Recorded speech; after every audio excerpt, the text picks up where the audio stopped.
అనంత భక్తి సనాతన ధర్మ ఛానల్కి స్వాగతం. ఈ వీడియోని చూసే ముందు ఒక్క లైక్ కొట్టి జై శ్రీరామ్ అని కామెంట్ చేయండి. ఎక్కువగా పూజించబడే దేవుళ్లలో ఆంజనేయ స్వామి ఒకరు. ఆంజనేయ స్వామిని భక్తి శ్రద్ధలతో పూజిస్తే జీవితంలో ఉన్న కష్టాలన్నీ తొలగిపోతాయి. తన భక్తుల కోరికలను తీరుస్తూ కొండంత అండగా, ధైర్యానికి ప్రతీకగా ఆంజనేయ స్వామిని పూజిస్తారు.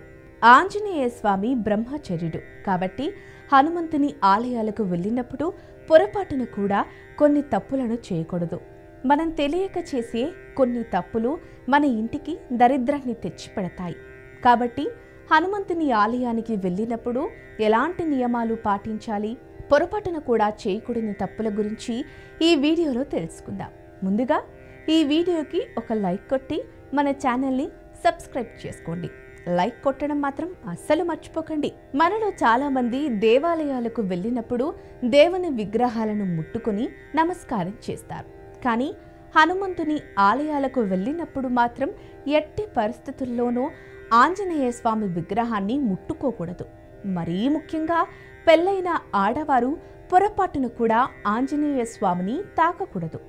హనుమంతుడు బ్రహ్మచర్యుడు కాబట్టి ఎట్టి పరిస్థితుల్లోనూ పెళ్ళైన ఆడవారు ఆంజనేయ స్వామి విగ్రహాన్ని ముట్టుకోకూడదు. వేద మంత్రాలతో ప్రతిష్ఠించిన దైవ విగ్రహాలను ముట్టుకుంటే దేవతా విగ్రహాలు అపవిత్రమవుతాయట.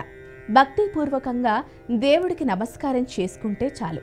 అంతేకాని దేవుని విగ్రహాలను మాత్రం ముట్టుకోకండి. సాధారణంగా ఏదైనా గుడికి వెళ్ళినప్పుడు గుడి చుట్టూ 3 ప్రదక్షిణలు చేస్తాం. అయితే హనుమంతుని ఆలయానికి వెళ్ళినప్పుడు మాత్రం ఖచ్చితంగా 5 ప్రదక్షిణలు చేయాలి. పొరపాటున కూడా 3 ప్రదక్షిణలు చేయకూడదు. ఇలా ప్రదక్షిణలు చేసే సమయంలో జై శ్రీరామ్, జై హనుమాన్ అనే మంత్రాన్ని చదువుతూ ప్రదక్షిణలు చేస్తే మీ మనసులోని కోరికలు తప్పకుండా నెరవేరుతాయి. మీకు ఎన్ని కష్టాలు వచ్చినా సరే హనుమంతుని ఆలయంలో 5 ప్రదక్షిణలు చేస్తే నరక బాధల నుండి త్వరగా విముక్తి కలుగుతుంది. అలాగే దేవాలయంలో ప్రదక్షిణలు చేసేటప్పుడు దేవాలయం వెనుక భాగాన్ని ముట్టుకోకూడదు. హనుమంతుని గుడి వెనుక భాగంలో రాక్షసులు నివసిస్తారు. కాబట్టి హనుమంతుని దేవాలయంలో ప్రదక్షిణలు చేసేటప్పుడు గుడి వెనుక భాగాన్ని మాత్రం ముట్టుకోకండి. ఆంజనేయ స్వామి పాదాలను కూడా ఎట్టి పరిస్థితుల్లోనూ ముట్టుకోకూడదు. ఎందుకంటే భూత ప్రేత పిశాచాలను హనుమంతుడు తన పాదాల కింద అణిచివేస్తాడట. కాబట్టి పొరపాటున కూడా హనుమంతుని పాదాలను ముట్టుకోకూడదు. ఆర్థిక సమస్యలతో ఇబ్బంది పడేవారు ప్రతి మంగళవారం ఉదయం స్నానం చేసి ఓం హం హనుమతే నమః అనే మంత్రాన్ని 21 సార్లు జపిస్తే ఆర్థిక సమస్యలన్నీ తొలగిపోతాయి. మీ ఇంటి ఆదాయం కూడా పెరుగుతుంది.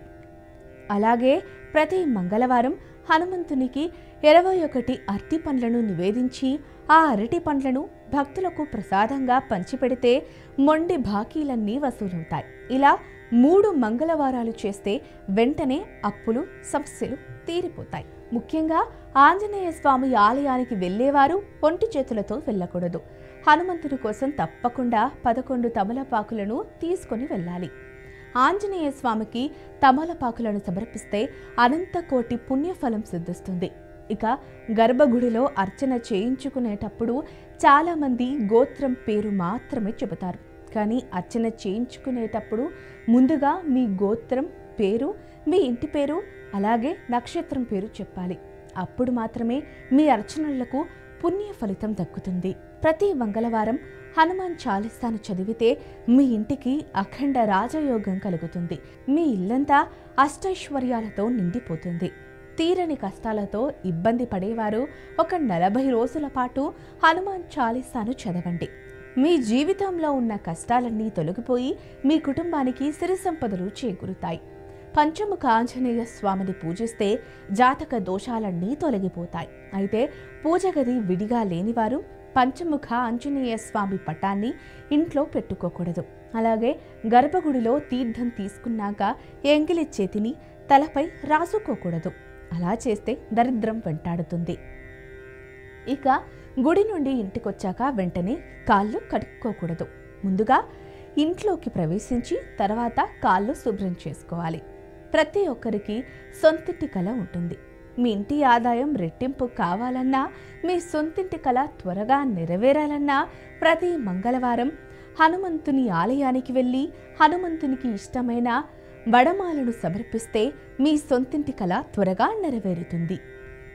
ఇక వివాహమైన ఆడవారు ప్రతినిత్యం ఆంజనేయ స్వామి సింధూరాన్ని పెట్టుకుంటే స్త్రీలకు దీర్ఘ సుమంగళి ప్రాప్తి వరిస్తుంది. ఆంజనేయ స్వామి దేవాలయానికి వెళ్లే ముందు తప్పనిసరిగా తలస్నానం చేసి ఎరుపు రంగు వస్త్రాలను ధరించి సింధూరం పెట్టుకుని దేవాలయానికి వెళ్ళాలి. దేవాలయానికి చేరుకోగానే ముందుగా కాళ్ళు శుభ్రం చేసుకుని దేవాలయం గోపురానికి నమస్కారం చేసుకోవాలి. ముందుగా ధ్వజస్తంభం చుట్టూ ప్రదక్షిణలు చేయాలి. ప్రదక్షిణలు చేసే సమయంలో తప్ప ధ్వజస్తంభం నీడ మన శరీరంపై పడకూడదు. అనారోగ్య సమస్యలతో బాధపడేవారు ఆంజనేయ స్వామి ఆలయంలో 108 ప్రదక్షిణలు చేస్తే మంచి ఆరోగ్యం లభిస్తుంది. మంగళవారం మరియు శనివారాల్లో తప్పకుండా ఆంజనేయ స్వామిని పూజించాలి. ఈ 2 రోజుల్లో ఆంజనేయ స్వామిని పూజిస్తే మీ ఇంటికి సకల శుభాలు చేకూరతాయి. మంగళవారం ఇంట్లో పూజ చేసేవారు పొరపాటున కూడా ఉప్పు తినకూడదు. మంగళవారం కుజునికి సంకేతం కాబట్టి మంగళవారం ఉప్పు తింటే మీ పనుల్లో అడ్డంకులు ఏర్పడతాయి. మంగళవారం ఎట్టి పరిస్థితుల్లో అప్పు ఇవ్వకూడదు. విపరీతమైన అప్పుల సమస్యలతో బాధపడేవారు ప్రతి మంగళవారం నవగ్రహాలలో కుజునికి అభిషేకం చేస్తే రుణ బాధలన్నీ వెంటనే తొలగిపోతాయి. ఎక్కడైతే హనుమంతుడు కొలువై ఉంటాడో అక్కడ శ్రీరామచంద్రులు కొలువై ఉంటారు. మీ ఇంటిపై ముక్కోటి దేవతల ఆశీర్వాదం ఉండాలంటే ప్రతి మంగళవారం ఉపవాసం ఉండండి. పేదలకు దానం చేయండి. ఈ నియమాలను పాటించడం ద్వారా మీ ఇంట్లో డబ్బు కొరత ఏర్పడకుండా ఉంటుంది.